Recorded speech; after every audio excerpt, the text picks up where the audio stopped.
Palestine is under attack. Palestine will be free from the river to the sea, from the river to the sea. You're committing genocide. Stop the killing, stop the slaughter.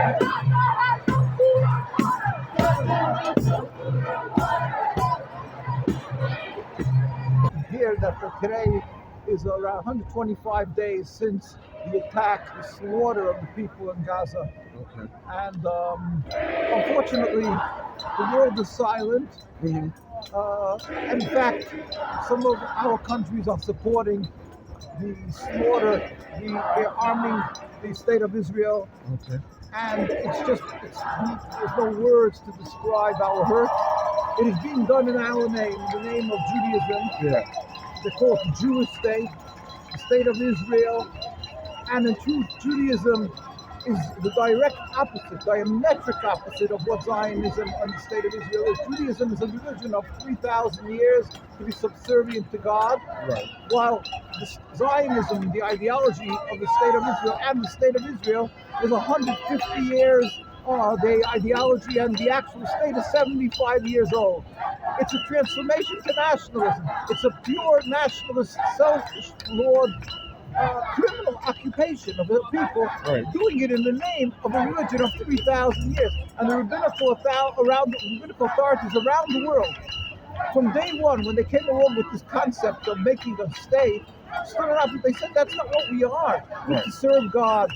We're not allowed to steal or kill. In fact, we have to show gratitude for the Muslim countries and the people of Palestine for embracing us and taking us in. So we cry and hurt with the people of Gaza. We want the world to hear that what they're doing is supporting a total criminality. What do you think of the media's coverage of what's going on in Israel? Let me tell you, I have a white beard ready. I've been standing and demonstrating since I was a child, basically. Our communities, the very religious communities, invariably, whether it is right across the water, the bridge on the Williamsburg Bridge, right on Williamsburg, Brooklyn, it's the largest concentration of religious Jews. Yeah. Or you go to Jerusalem, the very religious communities emphatically stand up in opposition. They say it's crazy, it's wrong. Not only they stand up, but they demonstrate and they get brutally beaten. And we never carry guns. So the narrative, what they say that the Palestinians are terrorists, they can't say that about us. They brutally they trample them with horses. This is an ongoing phenomenon. The religious communities demonstrate, Right. and we have tens of thousands of people in the streets of Jerusalem or in New York demonstrating, and the world. They don't report it. The mainstream media doesn't report it. Why? Because they have the narrative of Zionism, that they're godly, that they're Judaism, and that if you oppose them, you're anti-Semitic. That is what our obligation is as a religious Jew, to stand up and to plead with the world leaders and humanity that this is not godliness, it's not Judaism, it's a nationalist movement of 100-odd years. I showed the picture. These are the Zionists when they created the state. David Ben-Gurion, the first prime minister in 1948, when they had the declaration of their independence. Not one of them was covering the head as a religious Jew does. It's a farce. It's hypocrisy. It's the works of Satan, and yet it is being condoned and supported by people who say they're godly and humane. We are here to plead with the world, here and respect the voice of Jewish authority. Go to any very religious community. The distinguished rabbis and the communities oppose it. Respect us like you would respect Christianity, the Pope and the priests, and you would do in the Islam, you would respect the imams. We are the Jews. We're telling you that our parents gave their lives for our religion. My grandparents were killed in Auschwitz. Our generations died because we're Jews.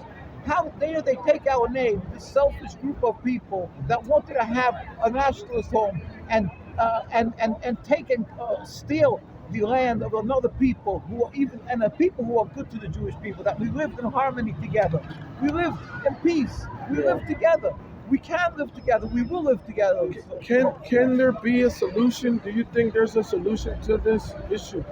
Basically, we have been living for hundreds and hundreds of years together, Jews and Muslims, with a distinctly different religion, because Judaism and Muslim, it's not an impediment to coexistence. The impediment is the oppression, the occupation. And all the leaders of both of its Hamas, Hezbollah, any Arab and Muslim leader will tell you they're not against Jews. So if you would simply remove the impediment to peace, which is the occupation, the stranglehold on the people of Gaza, just like the narrative you had in South Africa, you had the apartheid. People said blacks and whites cannot live together because of the terrible crimes that were done to the people of the African Africa, in South Africa, to the black people. They'll never forgive. It's not true. We can live together. It's fear-mongering, it's hate-mongering. Remove the occupation and you will see what a beautiful people the Palestinians, they say they want to live together. We will live together, inshallah, with God's help. And I could just say, I had a great rabbi who was actually a survivor from the Holocaust. He passed away 2 years ago around. And he used to say, I'm reluctant to give solutions, because then if you decide that my solution isn't the right one, whatever you think, and so then you'll say that my whole premise is wrong. Right. But we want to be clear, there is no question. We were living together for hundreds of years, and the occupation is an occupation. It's not a religion, and it's wrong. And it is the diagnosis of the problem of the death and bloodshed in the Holy Land. So let us understand, this is the victims are the Palestinians, the villains is Zionism and the state of Israel, and they're the cause of bloodshed of Palestinians, of Arabs, Muslims, and Jews. Now, the solution, we are clear in the solution also, but let us not confuse the two. The problem is 100% not what the Zionist narrative is, it's the occupation.